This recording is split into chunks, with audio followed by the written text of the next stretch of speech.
Penjawat awam harus mempunyai komitmen jati diri, semangat dan sikap yang terbuka demi mencipta kecemerlangan pada masa hadapan. Di samping itu, semangat berpasukan juga harus diterapkan dalam kalangan penjawat awam selain kesediaan menerima teguran dengan hati yang terbuka. Menteri Pembangunan Perindustrian Negeri, Datuk Ahmad Wang Tengah Ali Hassan berkata demikian ketika berucap pada Majlis Apresiasi sambutan perayaan Hari Kebangsaan Peringkat Negeri 2015 di Dewan Suara Limbang.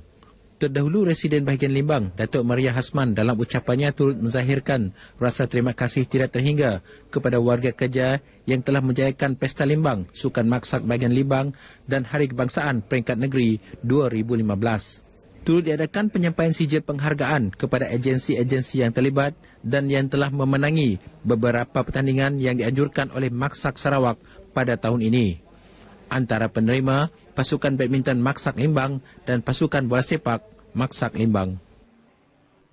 Operasi mencari dan menyelamat SAR Nurul Waziana Muhammad Yusof, 23 tahun yang hilang di Pasir Pandak dekat Kuching Jumaat minggu lepas diperluas di kawasan berlumpuh hari ini. Menurut Ketua Jabatan Bomba dan Penyelamat Zon Kuching, Tiong Ling Hee, anggota operasi SAR yang sudah memasuki hari ke-9 akan meredah lumpur bagi mengesan kemungkinan mangsa terbenam selepas di bawah arus air pasang. Jadi berdasarkan pengalaman pihak jabatan, sekiranya operasi berpanjangan macam ni, peluang kita untuk menjumpai mangsa tu agak tipis lah.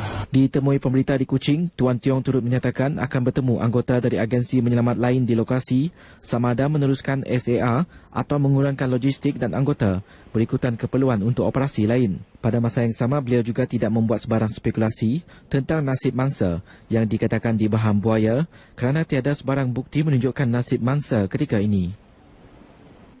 Buat julung kalinya, 64 peserta terdiri daripada 6 buah kampung dan 1 taman perumahan di kawasan Dewan Undangan Negeri Dun Pantai Damai terlibat dalam program perintis dengan penubuhan pasukan bomba komuniti sekaligus yang pertama seumpamanya di negeri Sarawak.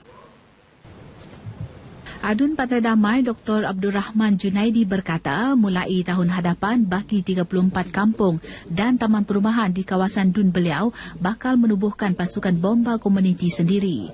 Jelasnya pasukan ini perlu bagi memberi bantuan awal semasa bencana atau kebakaran selain menyalurkan maklumat tata cara pelepasan diri semasa kecemasan.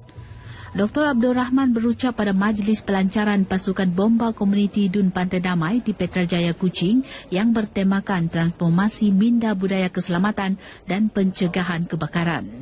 Terdahulu dalam ucapannya, Timbalan Pengarah Jabatan Bomba dan Penyelamat Negeri Sarawak, Mat Ali Haji Bahudin mewakili pengarahnya berkata, pihaknya menyasarkan sekurang-kurangnya 260 penubuhan pasukan bomba komuniti di seluruh negeri ini tahun depan.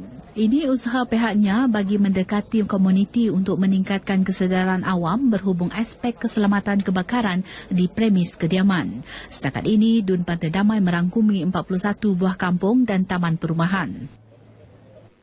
Usaha pihak bomba dan penyelamat yang telah berjaya membina semula rumah yang musnah terbakar harus disanjung tinggi oleh masyarakat. Semangat kerjasama yang ditunjukkan oleh bomba sukarela juga harus dipuji.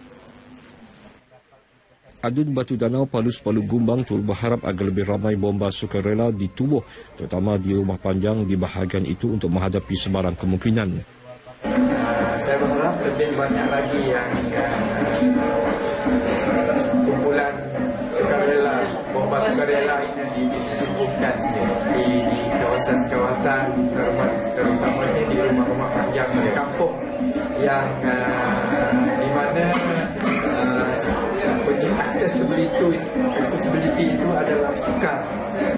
Palus berkata demikian pada majlis penyerahan kunci rumah kepada Ashraf Abdullah di bawah projek pembinaan semula Rumah Terbakar Strategi Lautan Biru Kebangsaan NBOS Kejiranan Indah di Kampung Lubuk Lasas, Limbang.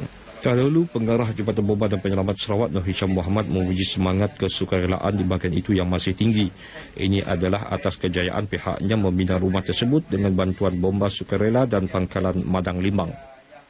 Saya mengambil kesempatan ucapkan terima kasih kepada kerjasama yang telah diberikan kepada Persatuan Bomba Sukarela Kuala Madang dan juga Persatuan Bomba Sukarela Kabimah yang merupakan satu titik yang itu signifikan kepada pelaksanaan NBOS bila pertama kalinya kita melibatkan Persatuan Bomba Sukarela. Sebelum ini kita hanya melibatkan bomba yang full time. Menurut Nur Hisham lagi, projek rumah tersebut adalah yang ketiga di Sarawak selepas di Sebatan dan Oya serta menelan kos RM47,000 dan dibina dalam tempoh 3 bulan. Turut diadakan pada majlis itu penyerahan kenderaan utiliti kepada Persatuan Bomba Sukarela Kampung Pangkalan Madang, Limbang. Pengguna jalan raya khususnya yang balik ke kampung halaman sempena perayaan Christmas ini disaran supaya memastikan kenderaan mereka berada dalam keadaan baik dan selamat digunakan. Ia penting agar perjalanan lebih lancar dan keselamatan pengguna jalan raya terjamin selain bagi mengelak kejadian tidak diingini. Adun Bukit Kota, Dr. Haji Abdul Rahman Ismail turut berharap kesesakan lalu lintas khasnya pada hari Khamis dan Jumaat ini tidak mengganggu dan menjejaskan urus niaga para peniaga di daerah Limbang. Kemungkinan kita perlu membuka satu jalan bypass. Jalan bypass yang mana jalan bypass ni daripada kampung Sungai Puyan ke kampung Sembiling. Dan dengan adanya jalan ini, kenderaan yang tidak perlu masuk ke bandar mungkin boleh menggunakan jalan tersebut. Dan saya berharap kerajaan mengambil perhatian dalam isu ini.